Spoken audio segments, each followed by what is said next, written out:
Exercises, अब intervention पे Number आते हैं और थोड़ा position. फास्ट हम चलेंगे, काफी सारी एक्सरसाइजेस हैं, स्टेप बाय स्टेप में लेके चलो। ये एक्सरसाइज बच्चे आराम से कर सकते हैं। तो अभी हम थोड़ा सा हमने क्या है एक्सरसाइज को ऐसे आपको दिया है कि जो अब जो स्टार्ट होंगी थोड़ा इजी से हैं, फिर आगे हार्ड होती जाएंगी। हेड पेंडुलम स्टैंडिंग पोजीशन में, बच्चे को स्टैंडिंग पोजीशन में रहना है, यही असेसमेंट है और यही एक्सरसाइज है। असेसमेंट भी यही था जो हमने देखा है। बच्चे को स्पाइन अपनी इरेक्ट करनी है। सारी एक्सरसाइज के अंदर सबसे इंपॉर्टेंट पॉइंट है, आप ध्यान रखिएगा, बच्चे की स्पाइन बिल्कुल इरेक्ट होनी चाहिए, स्पाइन में बैंडिंग नहीं करनी होने देनी। बच्चा बैंड कर सकता है, लेकिन ऐसा नहीं कि हम उसको बोलना है नहीं बैंड ही नहीं कर सकते, क्योंकि वो कर नहीं पा रहा होगा। पर हमें फाइनली उसको लेके आना है कि वो स्पाइन इरेक्ट करके ही एक्सरसाइज परफॉर्म करे, जिससे हमें उसका मैक्सिमम इंपैक्ट मिले। स्टैंडिंग पोजीशन में हेड नीचे जाएगा, हेड ऊपर आएगा। जब भी हेड की पोजीशन चेंज होगी, अगर हेड डाउन आया 5-7 सेकंड होल्ड करेंगे, अगेन हेड ऊपर जाएगा, 5-7 सेकंड होल्ड करेंगे, फिर देन चेंज, और फिर इसको लेके जाएंगे 10 सेकंड और 11-12 सेकंड तक भी ओके है, जैसे जैसे बच्चा इसमें अच्छा परफॉर्म करेगा। राइट, फर्स्ट इज दिस, गोल क्या है, complete smooth and controlled movement independently. तो पहला जैसे मैंने कहा स्लो ही करना है, तो कंट्रोल मूवमेंट होना बहुत जरूरी है। कोई भी एक्सरसाइज हम परफॉर्म करेंगे, जर्क नहीं आनी चाहिए एक्सरसाइज के अंदर, कोई भी, किसी भी रिफ्लेक्स की। रिफ्लेक्सेस की सारी एक्सरसाइज बहुत कंट्रोल्ड वे में परफॉर्म करी जाती हैं। ठीक है जी, आगे बढ़ते हैं जी। Sir. गोल क्या था इस हमारी एक्टिविटी क्लास वाली के, differentiation between upper body and lower body, differentiation of the head from rest of the body, differentiation between the front end the back of the body. ठीक है जी, पेंडुलम वाले कंडीशन के अंदर ये अगर प्रॉब्लम्स आ रही है तो ये नेगेटिव साइंस है हमारे। वेरिएशन, अब इसका वेरिएशन क्या कर सकते हैं, by closing the eyes and adding uneven surfaces you will challenge balance more. यानी स्टैंडिंग पोजीशन में बच्चे ने हेड अप एंड डाउन किया, हेड पेंडुलम एक्सरसाइज, अब हमने बच्चे को क्या कर दिया, बीन बैग के ऊपर खड़ा कर दिया, पिलो के ऊपर खड़ा कर दिया, और बैलेंसिंग चाहिए, आईज क्लोज करा दी, फिर उसको बोला आपको सेम एक्सरसाइज परफॉर्म करनी है। सारी बॉडी सेम पोजीशन पे रहेगी, हैंड्स बिल्कुल स्ट्रेट रहेंगे, स्पाइन इरेक्ट रहेगी, सेम एक्सरसाइज परफॉर्म करेगा बच्चा, तो ये वेरिएशन हो जाएगा। Do the exercise on uneven surface, example balance board पे भी इसको हम कर सकते हैं, balance board, bean bag, pillow, या कोई ऐसा सरफेस हो ऊंचा, वहां भी हम करा सकते हैं।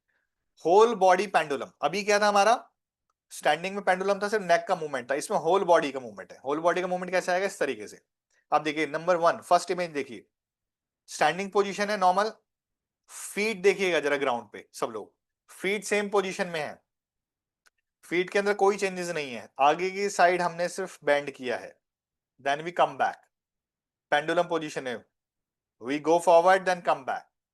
फिर थर्ड इमेज में देखिए, न्यूट्रल पोजीशन है, then we go backward and come back, we go backward and then come back, this is called whole body pendulum. Clear है जी, मैं आगे बढ़ता हूं। गोल और पॉजिटिव नेगेटिव साइन वही है, बच्चा परफॉर्म कर पा रहा है पॉजिटिव है, नहीं कर पा रहा तो नेगेटिव है। पॉजिटिव क्या, able to tilt forward and backward without difficulty, difficulty नहीं हो पा रही, आराम से आगे जा पा रहा है, पीछे आ पा रहा है। Able to maintain balance, relax body, shoulders, neck and facial muscles, यानी कोई भी हमें ऐसे साइन नहीं दिख रहे कि बच्चा अनईजी है। Able to maintain head control, able to maintain straight spine, जो मैं ऑलरेडी बता चुका हूं, तो नेगेटिव इसका अपोजिट है। आगे बढ़ते हैं जी, नेक्स्ट हमारा इसका वेरिएशन है head pendulum with straight arms, arms overhead, यानी पहली एक्सरसाइज में वापस लेके जा रहा हूं, ध्यान से देखिए, ये वाली हेड पेंडुलम स्टैंडिंग में हो गया। अब इसमें क्या करना है, इसी का वेरिएशन है। वेरिएशन क्या है,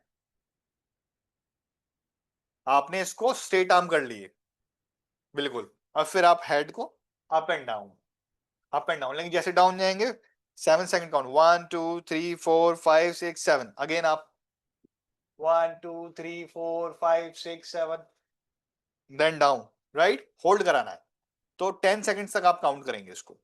उसके बाद आर्म्स ओवरहेड, यानी स्ट्रेट आर्म्स करके भी करा सकते हैं, बिल्कुल स्ट्रेट आर्म कर लिए, फिर आपका बच्चा हेड को मूव कर रहा है, तो 3 वेरिएशंस आ गए इसके।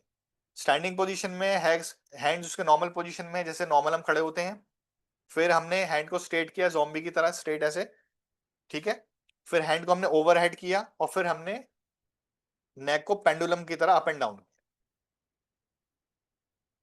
Down dog and cobra pose बहुत इंपॉर्टेंट पोज है, मैं बच्चों की एक्सरसाइजेस के अंदर जो भी होम प्लान हम लोग बनाते हैं उसके अंदर हम डालते ही डालते हैं, और ये मेरे हिसाब से आप सब लोगों को परफॉर्म बच्चों को कराना ही चाहिए, बहुत सिंपल है।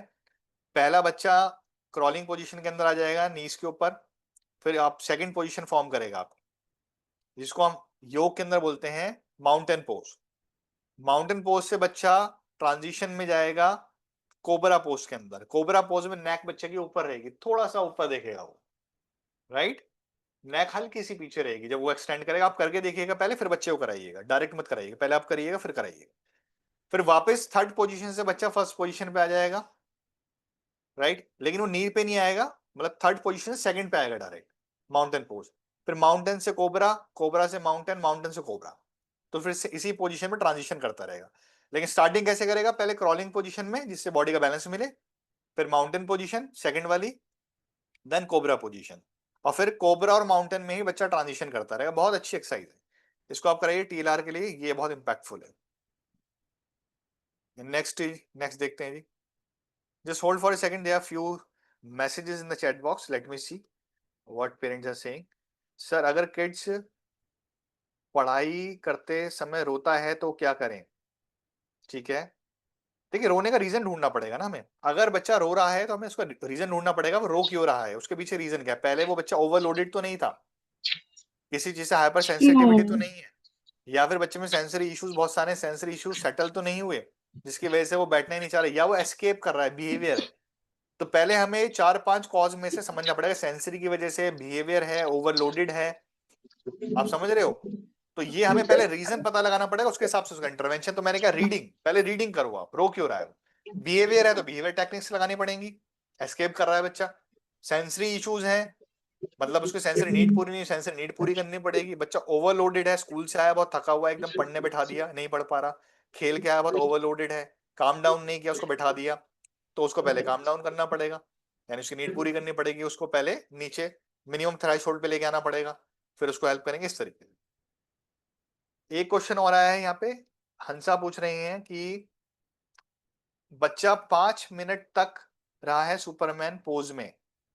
अच्छा सर, आपकी लास्ट क्लासेस जो हो चुकी हैं, जो हमने कहा देख सकते हैं? हंसा, मेरे ख्याल से जब भी आप आए थे ग्रुप में, उसके बाद भी रिकॉर्डिंग शेयर करी गई होगी, नहीं तो आप पर्सनली हमें, हमारे उसको बोलना टीम को, टीम हमारी आपको शेयर कर देगी रिकॉर्डिंग्स। आप सारी रिकॉर्डिंग देखिए, वेरी इंपॉर्टेंट, क्योंकि रिकॉर्डिंग ये कोर्स खत्म होते ही हटा, वहां से हटा दी जाएंगी। वो मेरा प्राइवेट चैनल है, पब्लिक उसको कभी हमने नहीं किया, अभी कुछ दिन के लिए हमने ओपन किया, इसे आप लोग देख पाए, सिर्फ आप लोगों के लिए। आगे कुछ प्लान चेंज होगा तो कह नहीं सकते। तो ये सारे पेड कोर्सेज की रिकॉर्डिंग्स हैं, आप ही समझिए। थोड़ा सा मेरे ख्याल से वैल्यू कीजिए, अभी पेरेंट को शेयर कीजिए, जिनको नहीं, जो नहीं देख पाए हैं, बेनिफिट ले पाए, जिससे फिर बाद में ये अवेलेबल नहीं हो पाएंगी। और इसके बाद हमारे सेंसरी के बैचेस भी आने वाले हैं, और उनको भी अगर आप चाहें तो ज्वाइन कर सकते हैं, लेकिन वो सारे बैचेस पेड होंगे, क्योंकि पेड ही होते हैं मेरे बैचेस। ये हमने इस ग्रुप के लिए अनाउंस किया था। सर, आपकी लास्ट क्लास में कहाँ देख सकते हो? मैंने आपको आंसर कर दिया है। ये जो अभी हमने कोबरा वाली एक्टिविटी देखी, कोबरा एंड माउंटेन पोज, जिसको हम डाउनवर्ड डॉग भी बोल देते हैं, उसी को ही हम प्ले करके दोबारा से यहाँ पे परफॉर्म करते हुए देख रहे हैं। देखिए इस तरीके से बच्चे को करना है। तो पहली पोजीशन जो बच्चा नीज पे था वो फर्स्ट टाइम रहेगी, उसके बाद फिर बच्चे को नीज पे आने की जरूरत नहीं है। सभी लोग प्लीज, आप लोग कैमरास पे रहिए, मैं भी आपके संग एक्टिव रहता हूँ, आप भी एक्टिव रहिए प्लीज। इससे एनर्जी मेरी बनी रहती है, मुझे नहीं तो लगता है कि शायद लोग अवेलेबल नहीं है, और क्योंकि आज सारे नीरज के नाम से है, तो एक कंफ्यूजन ये भी हो रहा है कि पेरेंट्स हैं भी नहीं, काफी पेरेंट्स मैंने मिस्टेकनली रिमूव भी कर दिए, तो पता नहीं उनका सेशन मिस ना हो गया। ठीक है, नीज पे पहले आप आएंगे इस पोजीशन में, फिर cobra and mountain. Mountain pose आप समझ लीजिए, अगर आपको समझ में ना, योगा का देख लीजिए, माउंटेन पोज दिख जाएगा आपको। बहुत अच्छी एक्टिविटी, और आप सब लोग भी कीजिए। बच्चों के संग जितनी एक्टिविटी आप करा रहे हैं बच्चों को, आप सब लोग कीजिए। जितना आप करेंगे बच्चा उतना करेगा, जितना आप नहीं करेंगे बच्चा भी नहीं कर पाएगा। ध्यान रखिएगा, बच्चा कभी भी फोर्सफुली नहीं करेगा, प्लेफुली आप कराएंगे, लॉन्ग टर्म तक बच्चा एक्टिविटी कर पाएगा। आप समझ लीजिए आप बच्चों के थेरेपिस्ट हैं, और आपने बच्चों के पेरेंट्स से 1000 रुपीज लिए हैं। अब बच्चे को जैसे आपने डांटा, तो पेरेंट आके आपसे लड़ाई करेंगे। तो आपको सोचना है, जो 45 मिनट का सेशन है, कि मुझे लड़ नहीं सकता, मतलब बच्चों को मैं डांट नहीं सकता, क्योंकि कोई पेरेंट आगे मुझसे फिर बोलेंगे आपने चार्जेस भी ले लिए और बच्चे से आप लड़ भी रहे हो। तो जब आप ये वाली सोच रखेंगे ना, 1 घंटे में 45 मिनट्स, फिर आप प्ले करना स्टार्ट कर देंगे बच्चे के। क्योंकि फिर आपको पता है कि नहीं, मुझे ये इस समय मैं थेरेपिस्ट के रोल में हूँ, मदर ही मैं, but still I am in therapist, क्योंकि मुझे बच्चे को अपने हील करना है। पॉजिटिव साइंस क्या है वो आप देख लीजिए। नेगेटिव साइन वही, नेगेटिव में स्टिफ और जर्की मूवमेंट्स नहीं होनी चाहिए जब कोबरा माउंटेन पोज कर रहा है बच्चा। पेन और डिस्कंफर्ट नहीं होना चाहिए। Unable to sequence movement correctly, यानी सीक्वेंस पे भी हमें ध्यान देना है। अगर वो सीक्वेंस ठीक नहीं परफॉर्म कर पा रहा तो यहाँ भी प्रॉब्लम आ रही है। डिफिकल्टी इनिशिएटिंग मूवमेंट्स, मूवमेंट को इनिशिएट ही नहीं कर पा रहा बच्चा, तो हमें कोई परेशान नहीं होना, क्योंकि शुरू में दिक्कत आनी है। हमें देखना है थोड़ा थोड़ा उसको कराते कराते स्टेप बाय स्टेप लेके चलना, स्लो प्रोसेस है, हो जाएगा। Tension in neck and shoulders, neck और शोल्डर में टेंशन बच्चे की बहुत ज्यादा ना आए, क्योंकि नेक की जो इंजरी है वो थोड़ा सा फिर ना टाइम लेती है, बड़ों को भी अगर हो जाती है, अगर आप देखें ना कभी मसल्स स्ट्रेच हो जाती हैं, तो नेक का थोड़ा सा हमें ध्यान देना है, और हमें फोर्स नहीं करना बच्चे को, अदरवाइज कैसे उसको प्रॉब्लम हो नेक में और हम कहना नहीं, नहीं करो, और फाइनली हमें पता लगा कि वो हमें बेनिफिट नहीं हो, नुकसान हो गया। तो ये हमें ध्यान देना है। Collapses to the floor and is unable to hold the body for an extended period. क्योंकि बच्चा क्या करेगा, बहुत सारी एक्सरसाइजेस के अंदर, इन कोबरा और माउंटेन पोज के अंदर भी फ्लोर पे ही कोलैप्स हो जाएगा, यानी छोड़ देगा, मूवमेंट ही छोड़ देगा बच्चा। तो इस तरह का चैलेंज आएगा, तो थोड़ा सपोर्ट दे देंगे पैसिव, पर पैसिव लिमिटेड पीरियड तक।